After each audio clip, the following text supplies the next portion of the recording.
lebih lebih pedihnya lagi ketika kita bangun, kita sudah melewati fase itu, udah ada di fase sekarang. Orang tua saya meninggal 2022, belum merasain apa yang saya rasain. Inilah adanya Yoms Kopi, adanya saya alhamdulillah sekarang punya tempat tinggal sendiri gitu, dari apa yang udah pernah dulu dirasain nggak punya tempat tinggal tuh seperti apa ya gitu. Alhamdulillah sekarang sudah terlaksana semua sedikit-sedikit. Alhamdulillah.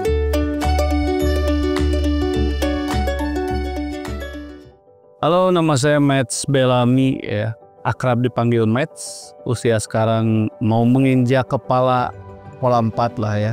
Artinya udah danger, hati-hati ya. Alamat saya tinggal di Jalan Menara Laswi. Kalau untuk alamat detailnya nantilah diinformasikan, pokoknya di area Menara Laswi.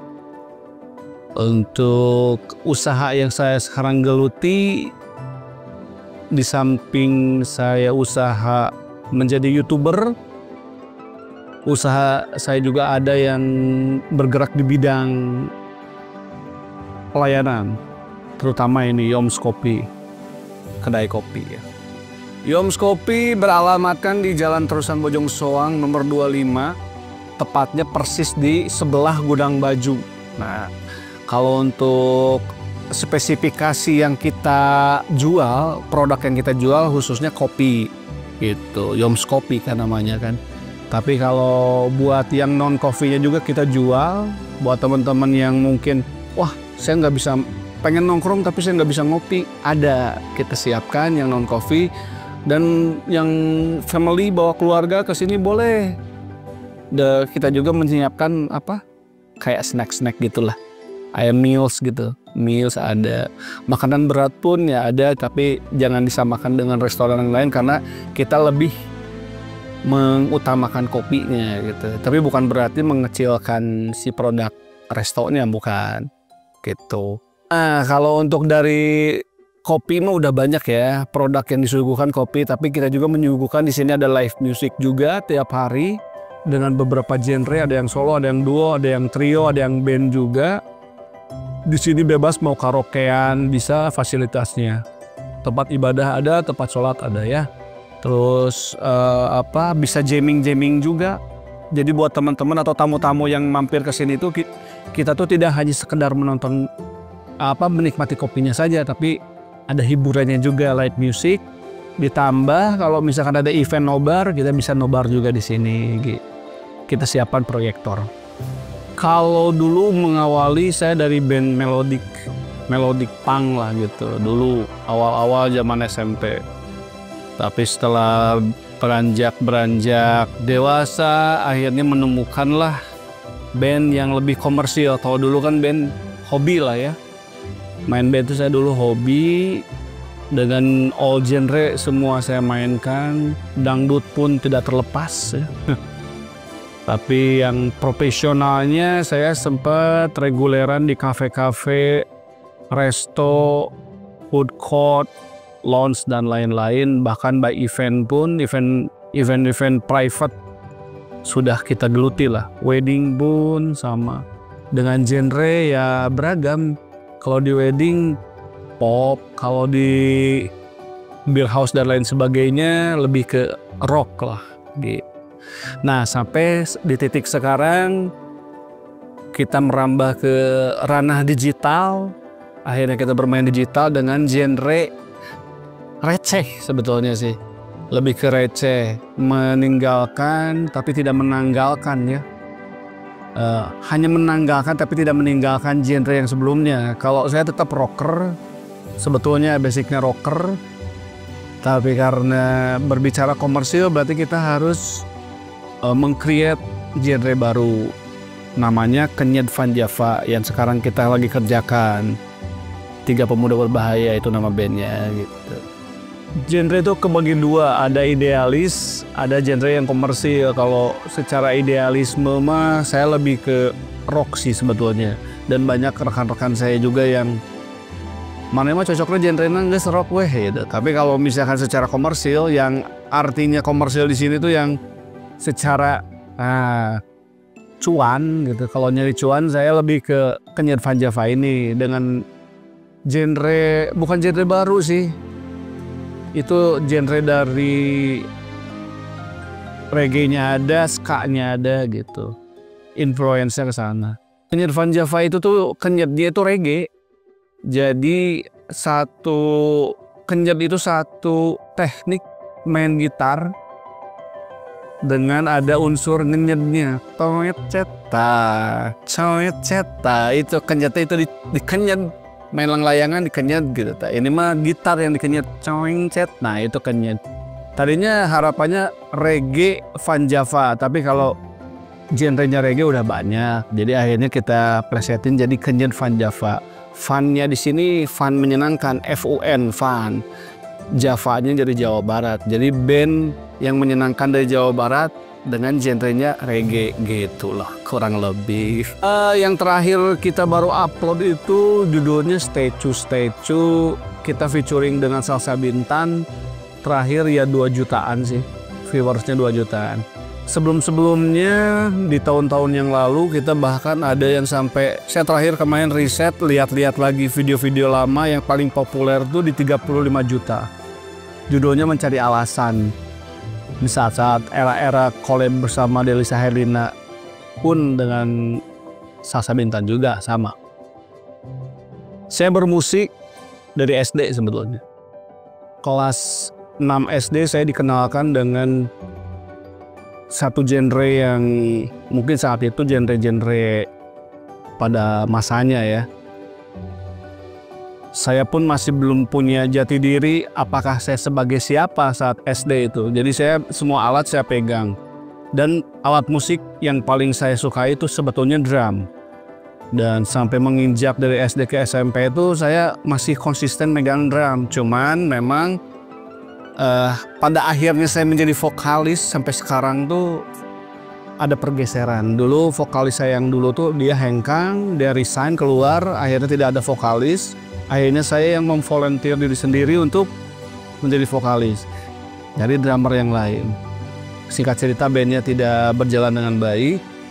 Ya terus sambil tumbuh saya berkembang menginjak ke bangku SMA, akhirnya ketemu dengan rekan-rekan juga, latihan tidak pernah lepas, terus latihan dari tahun berarti 2000 SMA tuh 2000-an lah, tahun 2000-an lah, kurang lebih 2021, 2022 lah kurang lebih ya.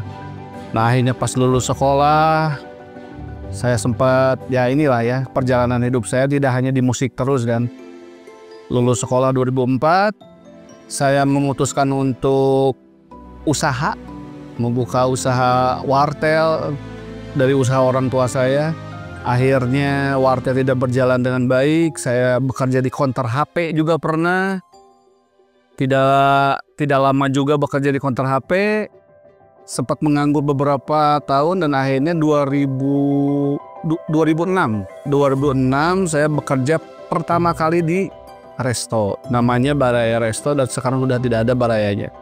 2006 saya pertama jadi pramusaji kalau nggak salah ya. Pramusaji itu yang ya waiter lah, bahasa ininya waiter lah, pramusaji.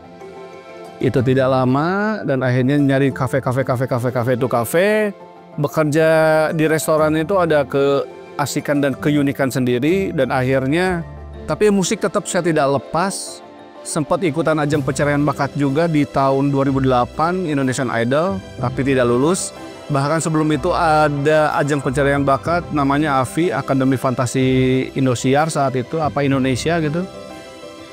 Itu juga tidak berhasil di sana. 2010 saya memutuskan untuk resign kerja tidak, cuman akhirnya saya bekerja iya di instansi salah satu bank di Jawa Barat. Tapi main band iya. 2010 saya memutuskan untuk sambil reguleran juga. Itu kali pertama saya untuk terjun di bidang musik tapi lebih profesional, dibayar lah gitulah. Ada feedbacknya. Kalau dulu kan hanya sekedar hobi, tapi pada akhirnya saya memutuskan untuk nyoba diajak sama rekan-rekan, ayo kita coba manggung di kafe-kafe gitu. Dengan modal 10 lagu saat itu. Hanya yang saya kuasai hanya 10 lagu dan hanya itu saja. Dan singkat ceritanya sih makin sini ya berkembanglah, banyaklah inputan masuk. Songlist bertambah, yang tadinya 10 jadi nambah 15, jadi 20, akhirnya pembendaharaan lagu saya lebih banyak gitu. Dan sampai sekarang sampai 2017 band yang terdahulu sudah pada kemana gitu, ketemulah 2017 dengan namanya Tiga Pemuda Berbahaya ini 2017, tapi belum main YouTube, belum ke arah digital. Kita masih ngamen namanya di food court. Singkat ceritanya 2019 masuk drummer yang dulu. Jadi gitu, kalau di band tuh sering ya pergantian formasi lah ya. Akhirnya 2019 saya memulai digital pertama kalinya di YouTube itu. Tadinya harapannya sih buat portofolio aja tadinya awalnya. Tidak berpikir bahwa YouTube itu bakal menghasilkan. Dan pada akhirnya 2019 itu kan masa-masa pandemi tuh. Begitu pandemi, job off air saya hilang semua. Yang tadinya sudah ada terstruktur jadwal di mana-mana, ada beberapa yang jadwal solo, jadwal band, habis. Semuanya diistirahatkan, tidak hanya musisi, semuanya hampir semua kena imbasnya. Tapi alhamdulillah karena kita fokus di YouTube, impact dari COVID itu luar biasa besar buat kami yang beruntung ya. Tapi banyak juga musisi yang kurang beruntung.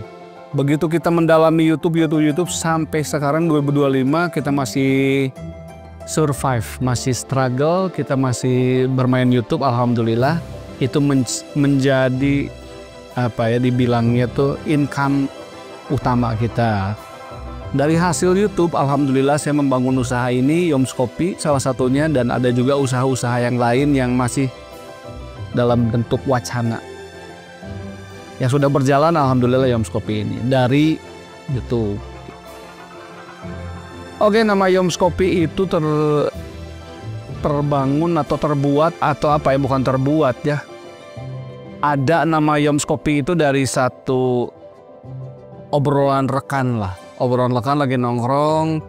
Kemana? Nongkrong di mana? Nongkrong di tengah. Ayo ke tengah. Tempatnya Yoms teh, cenah gitu. Jadi Yoms ini tuh arti katanya lain. Yoms ini teh bisa dikatakan yummy atau enak, bisa enjoy tempatnya, atau kalau ke makanan mah wah Yoms ya, nah gitu. Nah akhirnya waktu itu saya cari-cari nama yang tepat apa gitu ya, kedai kopi, dicari-cari di Google.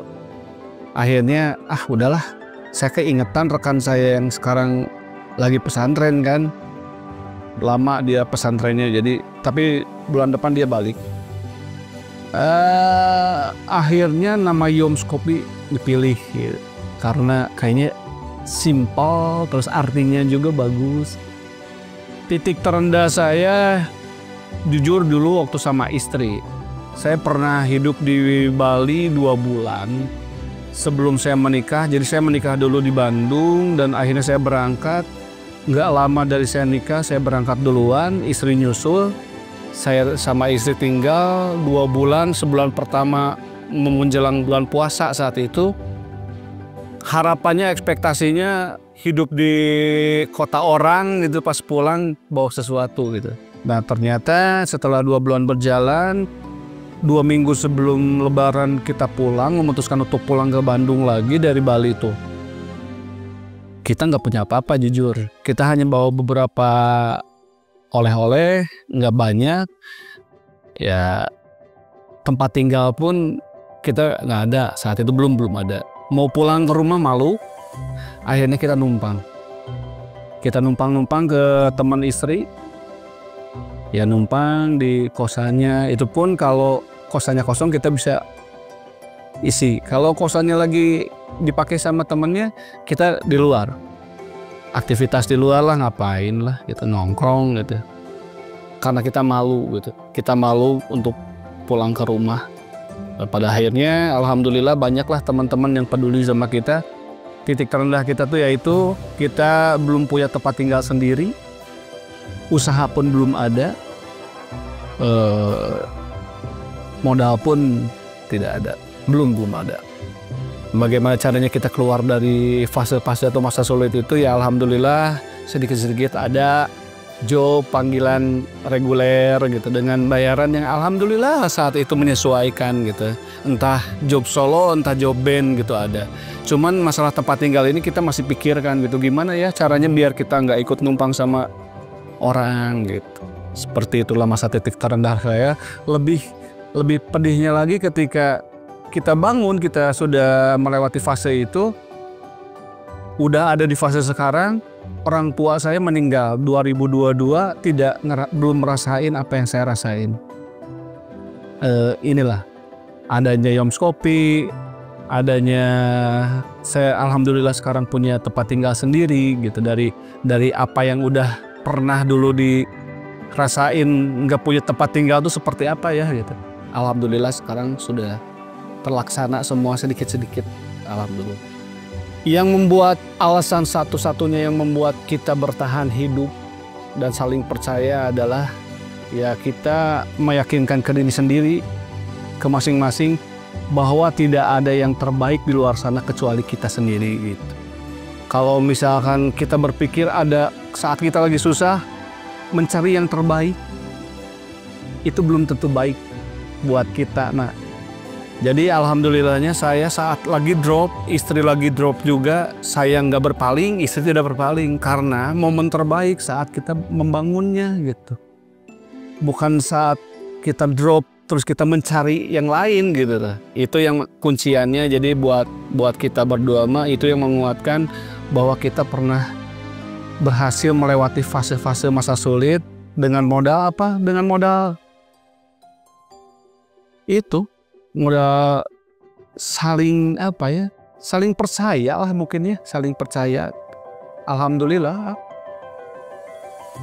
Untuk buat kaula muda ya yang apa newcomer atau pendatang baru yang mau memulai usaha apapun itu, jangan terpatok masalah modal, jangan terpatok masalah apapun lah yang menghalangi ya. Yang penting kalian punya mentalnya dulu, asah kuatin dulu mentalnya.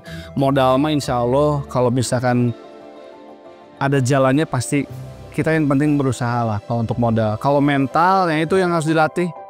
Terkadang ada orang yang punya duit buka usaha hancur, nah itu mentalnya belum kuat. Kalau pesan dari saya buat pemula, mentalnya siapkan. Setelah memulai jangan merasa cukup, karena baru permulaan itu hanya baru starting buat menuju ke arah depan. Yang penting sudah berjalan tetap konsisten. Nah itu aja sih, jangan baru berjalan udah ngitung-ngitung untung, wah jauh. Pokoknya untuk baru yang memulai mah siapin dulu mentalnya. Udah siap mental, jangan lupa konsisten, itu kuncinya. Sudah siap mental, konsisten, sudah insya Allah. Masalah untung dan rugi mah ya pasti ada. Tapi untuk setahun 2 tahun kalian berusaha tuh anggap kalian lagi membranding. Nge-branding entah personal, entah membranding perusahaan, apapun itulah. Usikum wa nafsi bitaqwa Allah. Wassalamualaikum warahmatullahi wabarakatuh.